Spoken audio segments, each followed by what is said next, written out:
মুহাম্মদ সাল্লাল্লাহু আলাইহি ওয়াসাল্লাম এই ব্যাপারে বলতে গিয়ে বলেছেন যে আমার যে রাত্রে মিরাজ হয়েছে, ওই মিরাজের রাত্রিতে আমি জান্নাতের দিকে দেখলাম, জাহান্নামের দিকেও দেখলাম। আর রাস্তাতে অনেক ঘটনা ঘটেছে যাওয়ার সময়তে, তার মধ্যে একটা লোককে দেখলাম রক্তের নদীতে, গরম ফুটন্ত রক্তের নদীতে তাকে ফেলে দেওয়া হয়েছে। লোকটা টকবক টকবক করে রক্তের পানিতে ফুটছে, আর ওই পানিতে যেন লোকটা ছটফট ছটফট করছে। লোকটা বারবার নদীর পাড়ে আসার চেষ্টা করছে। ফেরেশতাদেরকে দেখলাম কুইন্টাল কুইন্টাল পাথর নিয়ে দাঁড়িয়ে আছে, লোকটার মাথাতে মারছে। লোকটার মাথা ভেঙে চৌচির হয়ে যাচ্ছে, আবার সাথে সাথে মাথা ভালো হয়ে যাচ্ছে। আমি জিবরিলকে বললাম, জিবরিল, এই লোকটি কে যার মাথাকে বারবার ভেঙে চৌচির করে দেওয়া হচ্ছে? তখন জিবরিল বলছে, মুহাম্মদ সাল্লাল্লাহু আলাইহি ওয়াসাল্লাম, এটা আপনার উম্মতের ওই লোকটা যে লোকটা সুদের টাকা খেত। আমাদের এদিকে চলে চলে না চলে। মুহাম্মদ সাল্লাল্লাহু আলাইহি ওয়াসাল্লাম সুদের ব্যাপারে যত নোংরা কথা বলেছেন, অন্য কোন পাপের ব্যাপারে কথা বলেননি।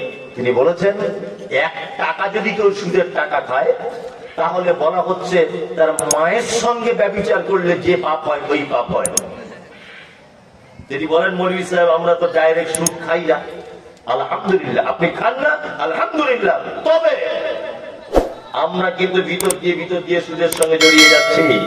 ব্যাংকের যে বইগুলো করা আছে, বইগুলো গিয়ে একবার মেশিনে ঢুকিয়ে ভালো করে দেখবেন, ব্যাংক ওখানে কয়েকটা ঘর করে দিয়েছে। কত টাকা জমা দিয়েছেন তার একটা ঘর, কত টাকা তুলেছেন তার একটা ঘর। আর আপনার যে 2 লক্ষ টাকা আজকে 1.5 বছর জমা আছে, ব্যাংক আপনাকে কত টাকা সুদ দিয়েছে, কত পার্সেন্ট, সেটাও একটা ঘর। থাকে কি থাকে না? একটা লোক বলুন তো যে প্রত্যেক বছরে সুদের টাকাটা বার করে ফেলে দিই। একটা লোক বলুন, কে আছে এখানে? কেউ আছে?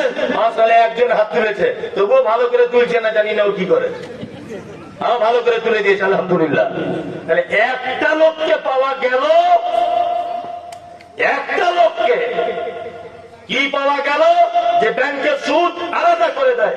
হাজী সাহেব হজ করতে যাবে বলে জমি বিক্রি করে 3 বছর 5 লাখ টাকা ব্যাংকে রেখে দিয়েছে। হাজী সাহেবের হুঁশই নেই যে 5 লাখ টাকা 3 বছরে 5.5 লাখ টাকা হয়ে গেছে। হাজী সাহেব ভেবেছে মনে হয় টাকার বাচ্চা হয়েছে। ও দেখছে প্লেনের টিকিট কেটে রেডি হয়ে মক্কায় চলে গেছে। আচ্ছা বলুন তো, ওখানে যদি হাজারে আসওয়াদের চুমু দিয়ে ওর ঠোঁট গুলো যদি রক্ত জমে যায়, কবুল হবে? টাকায় তো সুদ ঢুকে আছে। অন্তত পক্ষে ব্যাংকে টাকা রাখা হারাম, এ কথা আমি বলছি না। আপনি প্রয়োজন বিশেষে হিন্দুস্তানের মাটিতে বসবাস করেন, ব্যাংকে একটা অ্যাকাউন্ট আপনার থাক, এতে কোনো অসুবিধা নেই, কোনো আমাদের মত পার্থক্য নেই। তবে আপনার উচিত হবে সুদের টাকাটা অন্তত হিসাব করে বার করে দেওয়া। কি বলছি বুঝতে পারছেন? আর আমাদের খালারা তো এখন ডাইরেক্ট সব বন্ধনের সঙ্গে যুক্ত।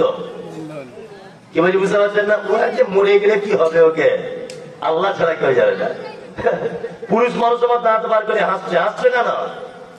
তোমারই জন্য তো যায় বন্ধনে।